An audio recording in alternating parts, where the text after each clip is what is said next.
दोस्तों आज के इस वीडियो में हम लोग देखेंगे डोनाल्ड ट्रंप जो है अमेरिका के दूसरे राष्ट्रपति बने हैं, यानी कि दोबारा राष्ट्रपति बने हैं। इसके पहले भी एक बार जो है वो डोनाल्ड ट्रंप अमेरिका के राष्ट्रपति रह चुके हैं। भारत के लिए कैसा रहेगा अमेरिका का संबंध, चुनौतियां और अवसर कैसे रहेंगे, क्योंकि डोनाल्ड ट्रंप का जो इस बार का कार्यकाल है, उन्होंने अपने चुनाव के दौरान ये साफ साफ कहा था कि ये जो है अमेरिका का स्वर्णिम काल रहेगा। यानी कि इस बार जो राष्ट्रपति डोनाल्ड ट्रंप अगर बनते हैं तो वो अमेरिका के लिए सबसे स्वर्णिम काल रहेगा, यानी कि सबसे बेहतरीन अमेरिका का शासन चलेगा। तो दोस्तों इस तरीके से जो हुआ है चुनाव, उसमें डोनाल्ड ट्रंप जीत करके अमेरिका के राष्ट्रपति बन गए हैं। उन्होंने अपने चिर प्रतिद्वंदी कमला हैरिस को इस चुनाव में पटकनी दी है, यानी कि हरा करके वो राष्ट्रपति बने हैं। और अमेरिका का दोस्तों एक रूल ये भी है कि कोई भी व्यक्ति, यानी कि कोई भी व्यक्ति जो है केवल अमेरिका का 2 बार ही राष्ट्रपति बन सकता है, उसके बाद से वो नहीं बनेगा, ये नियम है वहां पे। तो ये दूसरी बार जो है वो राष्ट्रपति बने हैं डोनाल्ड ट्रंप, अमेरिका के राष्ट्रपति। तो चलिए देखते हैं कि कैसा रहेगा भारत के साथ संबंध अमेरिका का, क्या है उनकी नीतियां, डोनाल्ड ट्रंप की नीतियां क्या है। इस बार जो वो बार बार कह रहे हैं कि वो अमेरिका का सबसे बेहतरीन समय होगा, सबसे स्वर्णिम काल रहेगा, तो क्या रहेगा, कैसे रहेगा, चलिए देखते हैं पूरा इस वीडियो में। दोस्तों ट्रंप 2.0, भारत से अमेरिका के संबंधों में होंगे बड़े बदलाव। कैसे होंगे बदलाव, चलिए देखते हैं। दोस्तों ट्रंप 2.0, भारत अमेरिका के संबंधों में जो है बदलाव होंगे। Immigration, trade, military, how Trump 2.0 could impact India US relationship. US election 2024 for India, a major strategic partner for the US. The potential for a Trump 2.0 presidency pose both opportunity and challenge across several key dimensions.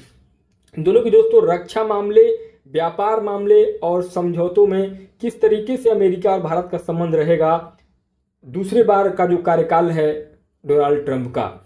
दोस्तों चलिए देखते हैं बारी बारी से एक एक चीज को। यहाँ पे दोस्तों आप देख पा रहे हैं चर्चा में ये बहुत ज्यादा रहेगा, क्योंकि अमेरिका का चुनाव जो है वो पूरे विश्व में चर्चा का विषय रहता है। डोनाल्ड ट्रंप के व्हाइट हाउस में वापस लौटने की संभावना के साथ, यानी कि संभावना तो पहले था लेकिन अब जो है राष्ट्रपति वो बन चुके हैं, तो इस बात पर सवाल उठ रहा है कि दूसरा ट्रंप प्रशासन भारत अमेरिका संबंधों को किस तरह प्रभावित कर सकता है। एक उम्मीदवार के रूप में ट्रंप ने यह स्पष्ट किया है कि वो अमेरिका फर्स्ट के सिद्धांतों पर ध्यान केंद्रित करते हुए अमेरिकी विदेश नीति को नया रूप देने का इरादा रखते हैं। जैसा कि मैंने पहले ही बताया कि अमेरिका फर्स्ट, यानी कि इस बार जो डोनाल्ड ट्रंप राष्ट्रपति बने हैं तो उनका मूल सिद्धांत यही है कि सबसे पहले वो अमेरिका का हित देखेंगे, अमेरिका फर्स्ट का ही काम करेंगे। यानी कि पूरे वर्ल्ड में, पूरे विश्व के सभी देशों से कोई भी समझौता होगा व्यापार को लेकर के, सुरक्षा को लेकर के, सैन्य व्यवस्थाओं को लेकर के, तो वो सबसे पहले जिसमें अमेरिका का फायदा होगा उसी के साथ वो संबंध बनाएंगे। ये उन्होंने साफ साफ कहा है अपने इस कार्यकाल में। अमेरिका फर्स्ट का सिद्धांत उनका सबसे पहले रहेगा। इसी बीच विदेश मंत्री, अपने जो भारत के विदेश मंत्री हैं एस जयशंकर, भारत के विदेश मंत्री एस जयशंकर अब तक के सर्वश्रेष्ठ विदेश मंत्री रहे हैं, क्योंकि इनका जो एक तरीके से कार्यकाल कहें या फिर इनकी क्षमता कहें या फिर इनकी योग्यता कहें, हर तरीके से जयशंकर सबसे बेस्ट जो है विदेश मंत्री रहे हैं अब तक के कार्यकाल में। इन्होंने ये पहले ही बता दिया है, जयशंकर जी ने पहले ही कह दिया है कि ट्रंप और कमला हैरिस में से कोई भी जीते अमेरिका के और अधिक अलगाववादी बनने की संभावना है। यानी कि ट्रंप तो बन ही गए राष्ट्रपति, तो विदेश मंत्री अपने जो जयशंकर जी हैं उन्होंने पहले ही यह अनुमान लगा लिया था कि इस बार जो अगर ट्रंप या कमला हैरिस कोई भी जीतता है तो अमेरिका का जो व्यवहार है वो बिल्कुल अलग तरीके का इस बार देखने को मिलेगा। वहीं ट्रंप के दूसरे राष्ट्रपति बनने की संभावना जो है कई प्रमुख आयामों में अवसर और चुनौतियां दोनों प्रस्तुत करती हैं। हालांकि राष्ट्रपति बन चुके हैं वो डोनाल्ड ट्रंप, और उनके राष्ट्रपति बनने के बाद से व्यापार, वीजा यानी कि लोगों का आवागमन, सैन्य सहयोग और कूटनीति, इन चारों चीजों में जो है काफी चुनौतियां भी रहेंगी। दोस्तों भारत और अमेरिका का व्यापारिक संबंध कैसा है, देखिए ट्रंप की विदेश नीति का दृष्टिकोण अमेरिकी हितों को प्राथमिकता देना और अंतर्राष्ट्रीय समझौतों में उलझनों को कम करना है। ट्रंप ये कह रहे हैं कि जो है वो सबसे पहले अमेरिका का फायदा देखेंगे किसी भी नीति में, और उसके बाद से उनका जो भी अंतर्राष्ट्रीय समझौता होगा उसमें उलझन को कम करना है, यानी कि उसको समाप्त करना है। अपने पहले कार्यकाल के दौरान भी उन्होंने पेरिस जलवायु समझौते और ईरान परमाणु समझौते सहित प्रमुख अंतर्राष्ट्रीय समझौतों से बाहर निकल गए या उन्हें संशोधित किया। तो आप समझ सकते हैं कि जो डोनाल्ड ट्रंप का इस बार का शासन होगा अमेरिका में, वह सबसे पहले जो है वो अमेरिका का फायदा कराएंगे, अमेरिका का हित देखेंगे, उसके बाद ही वो किसी अन्य देश के साथ समझौता करा, जो भी होगा वो करेंगे। ट्रंप के दूसरे कार्यकाल में ऐसी नीतियां भारत सहित पारंपरिक अमेरिकी गठबंधनों और समझौतों को बाधित करना जारी रख सकती है। जैसा कि जयशंकर जी ने पहले ही ये बता दिया है कि इस बार जो है डोनाल्ड ट्रंप का कार्यकाल पूरी तरीके से अलगाववादी होगा, यानी कि वो अलग तरीके की ही नीति लेके चलेंगे। एक क्षेत्र जहां ट्रंप के राष्ट्रपति बनने से भारत अमेरिका संबंधों पर असर पड़ने की संभावना है वह है व्यापार। व्यापार में जो है वो थोड़ा सा मौका मिलेगा भारत को अच्छा। अब आगे देखते हैं अप्रवासन में भारतीय कार्यबल पर प्रभाव। अप्रवासन मतलब होता है वीजा, जो मतलब जिस वीजा से ही भारत से अमेरिका लोग जाते हैं और अमेरिका से भारत आते हैं। इसमें आव्रजन पर ट्रंप के प्रतिबंधात्मक रुख खास करके H-1B वीजा कार्यक्रम ने ऐतिहासिक रूप से भारतीय पेशेवरों को प्रभावित किया है। दोस्तों, अमेरिका में जो पहले वीजा आसानी से मिलता था, अब जो है डोनाल्ड ट्रंप के प्रतिबंधात्मक रुख, जो उनका एक तरीके से वीजा जो है वो अमेरिका का मिलना मुश्किल होगा भारतीयों के लिए, या समझिए किसी के लिए भी। डोनाल्ड ट्रंप का ये मानना है कि जो अमेरिका का फायदा कराएगा, जो अमेरिका के विकास में सहायता देगा, उसी व्यक्ति को हम वीजा देंगे। सभी लोगों को वीजा देने के लिए वो रेडी नहीं है, अमेरिका तैयार नहीं है डोनाल्ड ट्रंप के शासनकाल में। आगे कह रहा है कि उनके पहले प्रशासन ने विदेशी कर्मचारियों के लिए वेतन आवश्यकताओं को बढ़ाने और अतिरिक्त प्रबंध लगाने का प्रयास किया, जिससे भारतीय IT पेशेवरों और प्रौद्योगिकी फर्मों के लिए चुनौतियां पैदा हुई। दोस्तों, डोनाल्ड ट्रंप का ये मानना है कि जितने भी विदेश के लोग अमेरिका में आ रहे हैं वो यहाँ पे काम करें अमेरिका में और अमेरिका को फायदा दें, अमेरिका को आगे बढ़ाएं, और अगर उसमें वो अमेरिका का फायदा नहीं कराते हैं तो फिर जो है वो अमेरिका का वीजा नहीं मिलेगा उनको, अमेरिका में नहीं आ सकते हैं। आगे दोस्तों, पिछले महीने ट्रंप ने आरोप लगाया था कि भारत विदेशी उत्पादों पर सबसे ज्यादा टैरिफ लगाता है और सत्ता में आने पर पारस्परिक कर लगाने की बात की थी। दोस्तों, टैरिफ का मतलब क्या होता है? जैसे मान लीजिए कि कोई सामान जो है वो अमेरिका से भारत आ रहा है और भारत से अमेरिका जा रहा है, आयात निर्यात।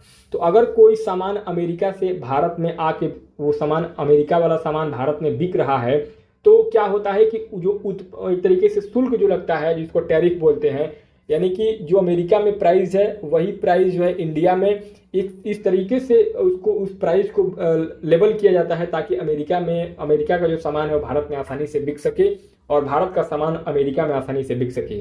तो वो जो बीच का जो डिफरेंस है उसको भारत सरकार टैरिफ के माध्यम से लेबल करती है। यही बात जो है ट्रंप ने बोला है कि अगर हमारी सरकार बनती है तो हम भी, जैसे भारत जो टैक्स लगाता है, जितना ज़्यादा टैरिफ लगाता है उतना हम भी जो है भारत के सामानों पर टैरिफ लगाएंगे। आगे कह रहे हैं कि ट्रंप प्रशासन की संभावित टैरिफ नीतियों का भारत के IT, फार्मास्यूटिकल और टेक्सटाइल सेक्टर पर असर पड़ सकता है, जो सभी अमेरिकी बाजारों पर निर्भर है। देख सकते हैं दोस्तों आप किस तरीके से जो IT, फार्मास्यूटिकल यानी कि मेडिकल डिपार्टमेंट हो और टेक्सटाइल सेक्टर हो, इस पर सबसे ज़्यादा जो है अमेरिका के बाजार पर प्रभाव पड़ेगा।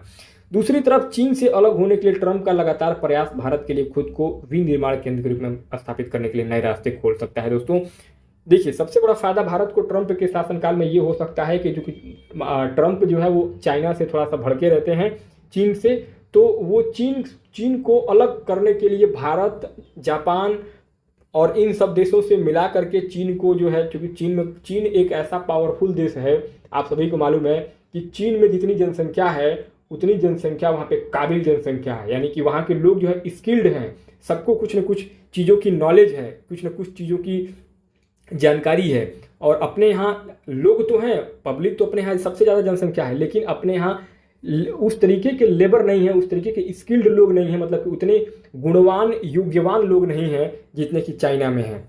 तो उसी वजह से जो है भारत के लिए ये मौका रहेगा कि भारत चाहे तो इस बार जो है ट्रंप के साथ मिल करके बहुत बड़ा एक विनिर्माण केंद्र यानी कि अपना उत्पादन शक्ति बढ़ा सकता है और ज़्यादातर सामान जो है वो विदेशों में बेच करके मुनाफा कमा सकता है। अगला पॉइंट है कि जिससे अमेरिकी व्यवसाय आकर्षित होंगे जो चीन से दूर आपूर्ति श्रृंखलाओं विविधता लाने का लक्ष्य बना रहे हैं। जैसा कि मैंने पहले ही बताया आपको कि अमेरिका ये चाहेगा कि चाइना से सामान न खरीदा जाए, भारत ही वो सामान बना करके अमेरिका को और अन्य देशों को दे, जिससे कि चाइना जो है वो थोड़ा सा पीछे हो। नेक्स्ट आगे दोस्तों अगला स्लाइड में कह रहा है कि यदि ये उपाय फिर से लागू किए जाते हैं तो इससे अमेरिका में भारतीय प्रतिभा पूल प्रभावित हो सकता है और कुशल भारतीय श्रमिकों पर निर्भर रहने वाली तकनीकी फर्मों पर भी असर पड़ सकता है। जयशंकर ने समाचार एजेंसी पीटीआई से कहा कि ट्रंप के लिए मुझे लगता है कि व्यापार और वीजा पर कुछ कठिन वार्ताएं होंगी। हालांकि कई अन्य मुद्दों पर उन्होंने भारत और प्रधानमंत्री नरेंद्र मोदी के साथ बहुत सकारात्मक संबंधों की बात की है। जयशंकर जी ने पहले ही आकलन लगा लिया है, जयशंकर जी ने पहले ही ये बता दिया है कि इस बार जो है ट्रंप के साथ कुछ चीज़ों पर जो है वो कठिन बातचीत होगी, यानी कि टफ रहेगा बातचीत करना, और कुछ चीज़ों पर जो है वो सकारात्मक बातचीत हो सकती है।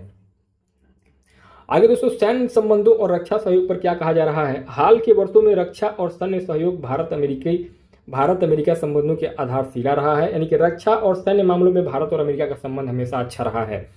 महत्वपूर्ण और उभरती हुई प्रौद्योगिकी पर ऐतिहासिक पहल आईसीईटी और जेट इंजन के निर्माण के लिए GEHL समझौते भी हुए थे।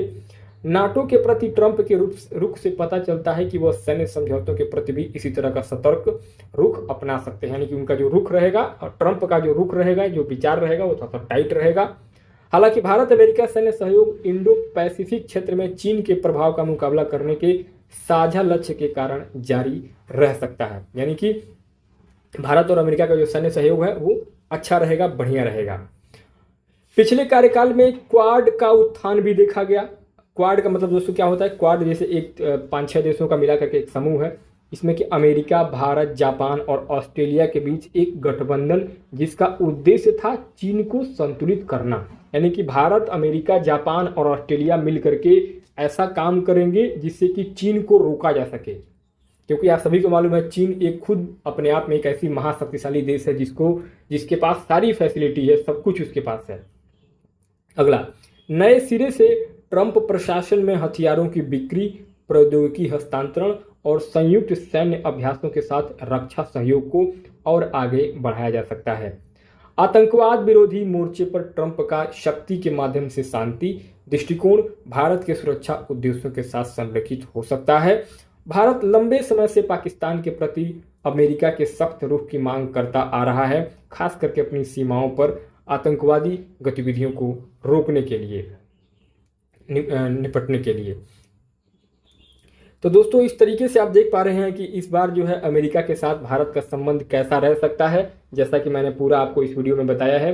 वीडियो कैसा लगा मुझे कमेंट बॉक्स में जरूर बताइएगा। बाकी आप लोगों को अगर इस वीडियो से संबंधित कोई सुझाव या कुछ आप अपना व्यक्तिगत विचार दे सकते हैं तो आप कमेंट बॉक्स में जरूर बताइएगा। आपके सुझाव और विचारों का स्वागत है। दोस्तों ये वीडियो कैसा लग रहा है इसको भी जरूर आप कमेंट में बताएंगे। अगर चैनल पर पहली बार आए दोस्तों चैनल को सब्सक्राइब कीजिएगा। मिलते हैं नेक्स्ट वीडियो में एक नए टॉपिक के साथ, तब तक इस वीडियो को यहीं पे समाप्त करते हैं। बहुत बहुत धन्यवाद हमारे साथ बने रहने के लिए आप सभी का।